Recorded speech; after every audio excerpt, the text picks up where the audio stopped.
All right, so let's talk about 2025, right? 2025 is the 9 year. So this is correlated to Mars energy.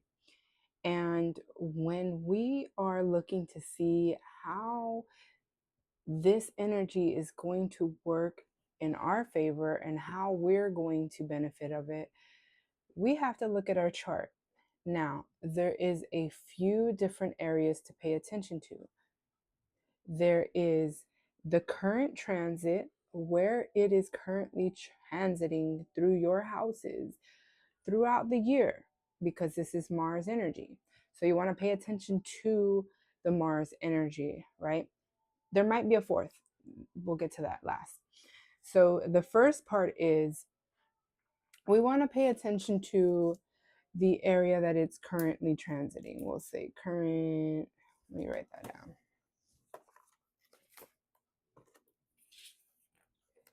To Mars 9 year. Mars 9. You want to pay attention to the current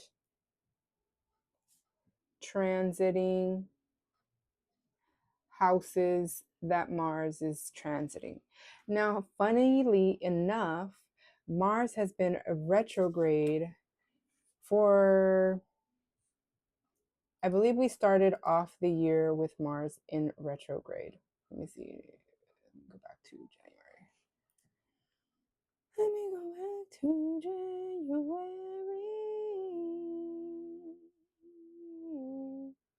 Yeah, it's been retrograde. We entered the year in a Mars retrograde. So this tells us that for the year, with the year that rules by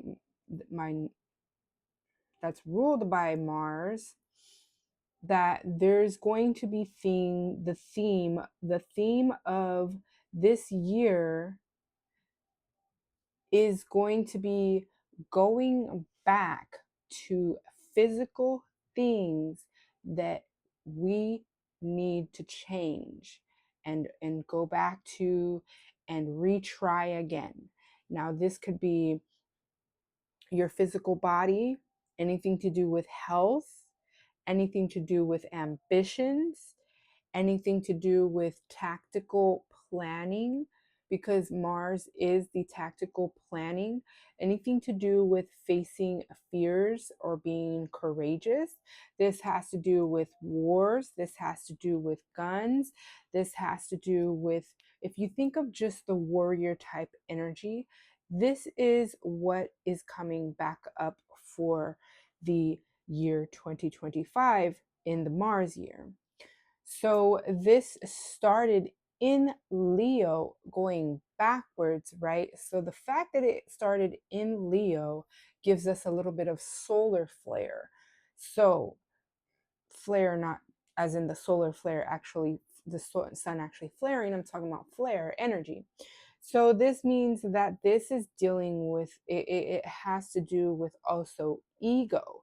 So a lot of people might be, acting off of ego. There's going to be a lot of retracing the ego and where we have been acting with our ego. How have we been acting? How have we been overly aggressive?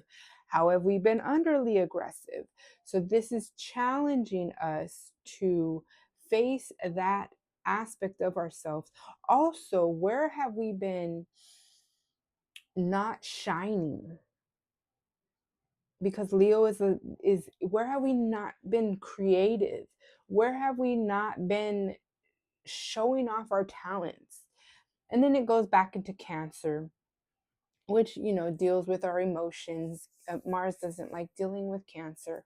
So we want to look at the particular houses that it's going through. First of all, it started off in one particular house, the house that Leo is in. That's the major theme of the year. Okay? Because that's where the Gregorian calendar started. Now, when we go into the calendar of the seasonal calendar, that is going to be a whole different vibration. So that will be a whole different, but we're talking numbers here. So we're talking about 2025. So this is the energy. So I want to place major emphasis on the house that the Mars retrograde started. This is the major sign and emphasis for the year. However, you want to watch where it transits throughout the year.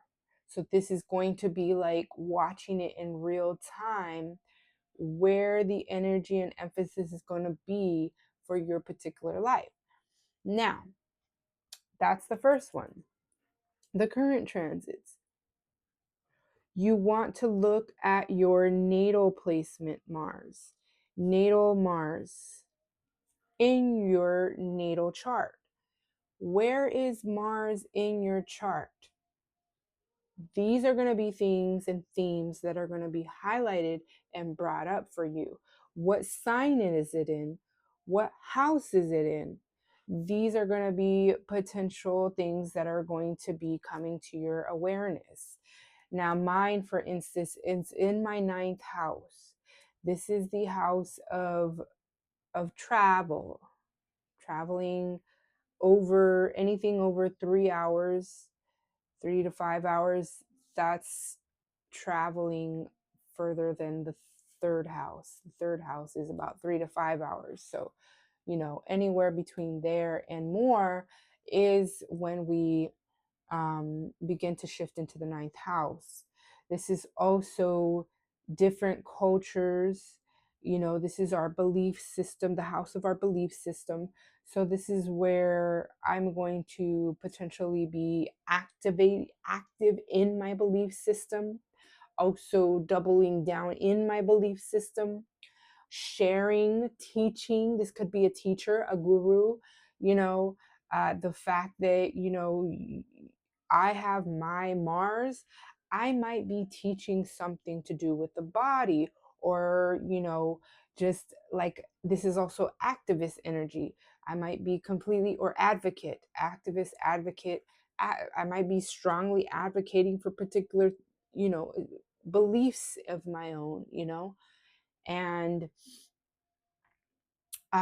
let's see, it's in the sign of Capricorn. This might be me having to go back to something that I started in business, based on my belief system, or, so you go and you look at the house that you have your natal Mars in. Okay. Now, this next one is a little bit further. So this is, you go into your solar return chart. Now, this is a step further.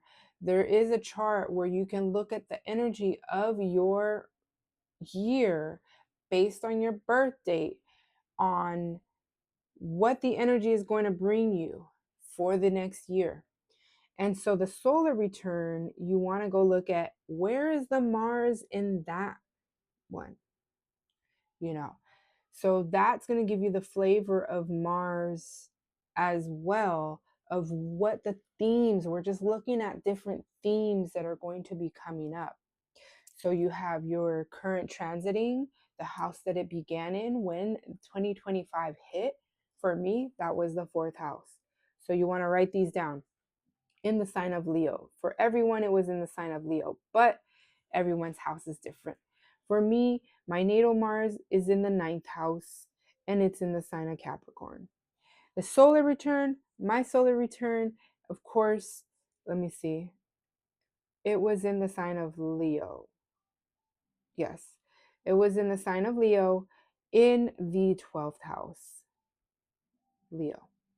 So in the 12th house, this has to do with a lot with kind of being tucked away, or being highly spiritual, uh, going into myself, going into meditation, hypnotherapy.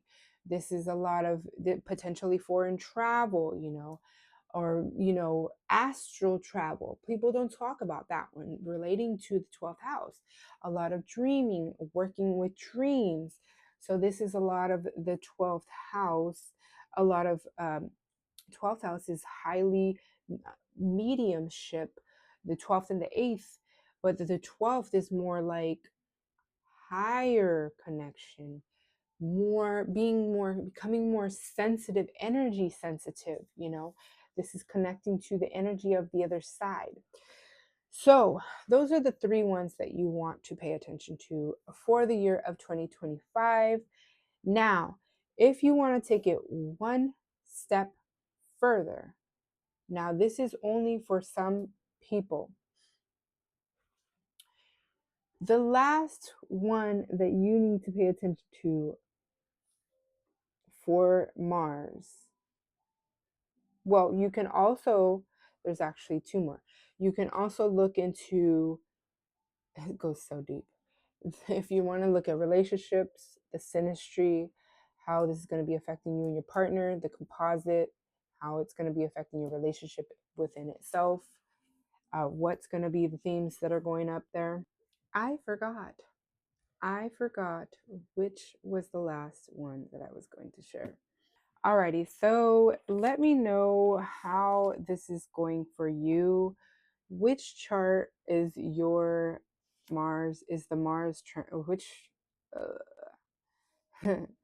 Let me know how this is going for you. Which house is the Mars transiting or began to transit as 2025 hit? Where is your natal Mars and your solar return Mars?